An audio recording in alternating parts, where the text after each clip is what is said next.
The House passes a GOP bill to bolster background checks on Syrian refugees. The 289 to 137 vote exceeds the two-thirds majority needed to override a veto threatened by the president. The vote comes less than a week after the Paris terror attacks that killed 129 people. Catherine Szeltner has more from Capitol Hill tonight. Catherine? Brian, there are indications the Paris terrorists entered into France through refugee routes. Republicans say their bill would help stop that from happening in the U.S. But hours before the House vote, top U.S. security officials defend the refugee program. No terrorist in his right mind would use the refugee program as a way to enter the United States.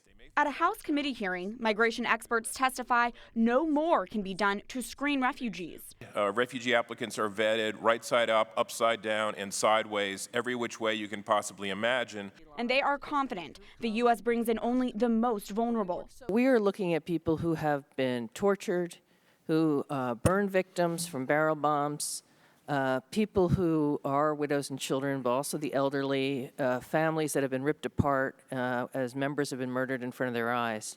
The refugee screening is currently an 18 to 24-month process, which includes fingerprinting and database cross-checks. Syrians undergo additional screening using data from multiple government agencies and special Homeland Security interviews.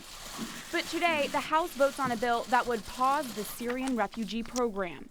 If our law enforcement and intelligence community cannot verify that each and every person coming here is not a security threat, then they shouldn't be allowed in.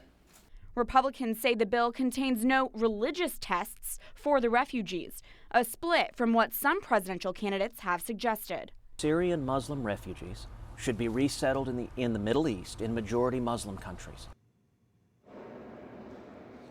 Speaker Paul Ryan says he is baffled by the president's veto threat because the administration's own security officials say there are gaps of missing information in the refugee program. Brian? Catherine Szeltner on Capitol Hill. Thank you, Catherine.